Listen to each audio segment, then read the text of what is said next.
Assalamualaikum warahmatullahi wabarakatuh. Perkenalkan, nama saya Nurul Ihsan Hasaniyah dengan NPM 233507009 dari jurusan Ilmu Politik. Di sini saya akan melakukan perbandingan politik, yaitu politik identitas antara Indonesia dan Amerika Serikat dalam perspektif multikultural. Negara-negara yang termasuk dalam kategorisasi politik identitas memiliki variasi yang luas dan kompleks, tergantung pada konteks geografis, historis, dan sosial politik masing-masing negara.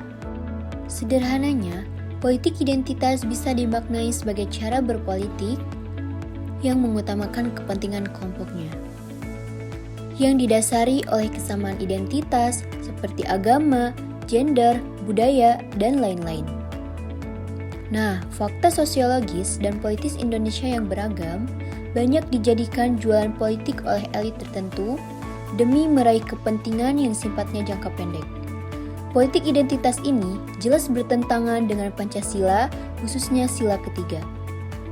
Pancasila ada sebagai dasar negara yang merangkul seluruh perbedaan dan memfilter isu-isu ras, suku, dan agama. Selain itu, politik identitas juga bertentangan dengan semangat agama, khususnya Islam. Penggunaan politik identitas di Amerika Serikat telah meningkat berbagai ketegangan seputar etnis bangsa. Masalah-masalah tersebut dalam eranya Trump semakin menguat dan membuat politik identitas semakin nyata dan sebagai pemecah masyarakat.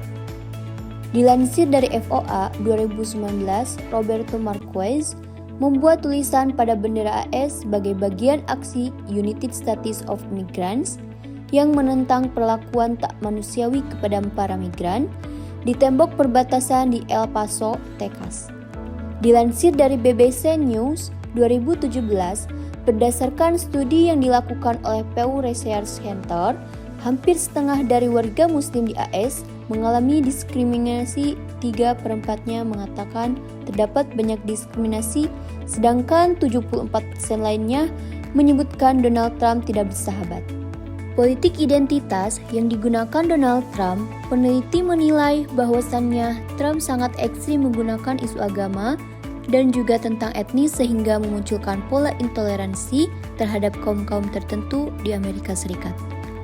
Kemudian, politik identitas yang digunakan oleh aktor politik terkait dengan suku, ras, agama, dan budaya memiliki kecenderungan yang berlebih terhadap suatu agama. Hal ini juga dimiliki oleh Trump. Dalam kampanyenya, memiliki dampak nyata dan hal ini menjadikannya memiliki citra buruk dalam dunia politik internasional. Tak sedikit orang yang menginginkan Trump tidak menjabat sebagai presiden lagi.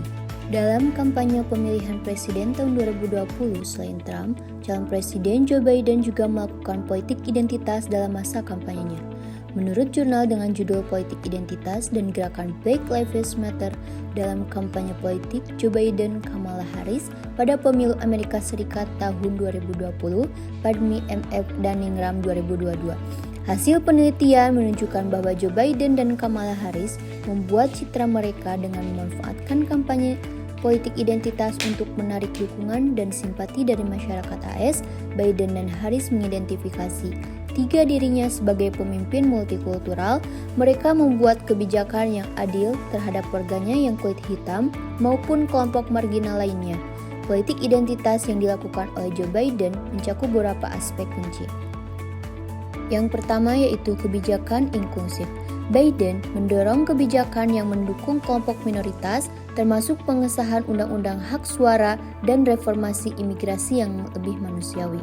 Yang kedua, dukungan terhadap LGBT. Ia telah berkomitmen untuk melindungi hak-hak LGBT dan menolak diskriminasi berdasarkan orientasi seksual. Yang ketiga, kesetaraan rasional. Biden berusaha mengatasi ketidakadilan rasial melalui kebijakan yang mendukung pendidikan, perumahan, dan kesempatan kerja yang lebih adil. Yang keempat, keterlibatan gender. Ia juga mendukung kesetaraan gender, termasuk perlindungan terhadap hak-hak perempuan dan upaya mengatasi kekerasan berbasis gender. Politik identitas di Indonesia. Sekitar 5 tahun terakhir, setidaknya sejak peristiwa Pilkada DKI 2017 dalam Pilpres 2019, wacana politik identitas yang dominan adalah politik identitas berbasis agama. Pesan pokok yang terkandung dalam wacana politik identitas berbasis agama seputar Pilkada DKI adalah kecemasan atas dampak mobilisasi identitas agama dalam kontestasi politik terhadap disintegrasi bangsa. Politik identitas di Indonesia, terutama pada masa pemerintahan Ahok, merupakan gubernur Jakarta dari 2014 hingga 2017. Politik identitas sangat terlihat, terutama saat ia dihadapkan pada kasus penistaan agama. Ahok, seorang keturunan Tionghoa dan non-Muslim, menjadi target kritik dari kelompok yang menggunakan identitas agama untuk mobilisasi politik. Kasusnya memunculkan ketegangan antara dukungan untuknya dari masyarakat urban dan penolakan dari kelompok yang merasa identitas mereka terancam. Ahok dianggap sebagai simbol dari keberagaman, tetapi juga menjadi sasaran serangan yang mengaitkan identitas etnis dan agama dengan kekuasaan. Setelah Ahok, Anies Baswedan terpilih sebagai Gubernur Jakarta pada 2017. Anies mengedepankan politik identitas dengan lebih kuat, mengaitkan dirinya dengan kelompok-kelompok Islam yang merasa terpinggirkan. Dia berhasil memobilisasi suara dari kelompok yang menolak Ahok dan menekankan nilai-nilai agama dalam kepemimpinannya.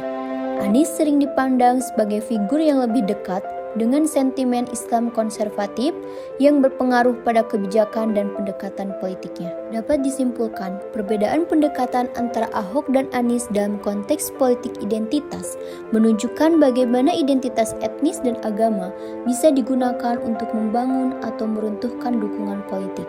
Ahok mengedepankan toleransi dan keberagaman, sedangkan Anies lebih memanfaatkan sentimen identitas untuk mendapatkan legitimasi politik.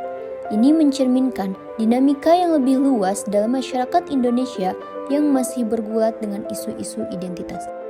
Di Indonesia, bentuk konkret dari teritorialisasi identitas ini dapat terlihat dalam kasus pemekaran Gorontalo sebagai suatu provinsi baru yang mana awalnya menjadi daerah bagian dari Provinsi Sulawesi Utara.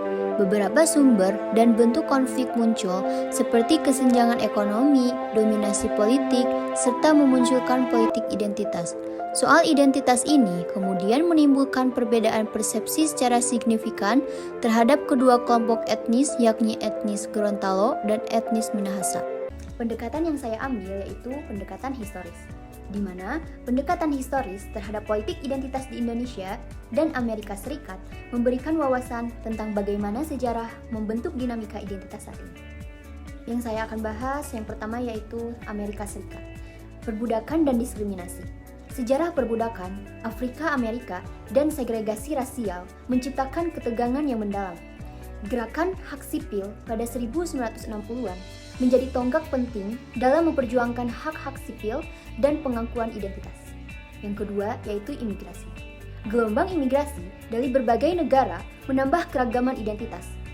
Kelompok imigran seringkali mengalami diskriminasi, tetapi mereka juga berkontribusi pada pembentukan identitas nasional yang lebih kompleks.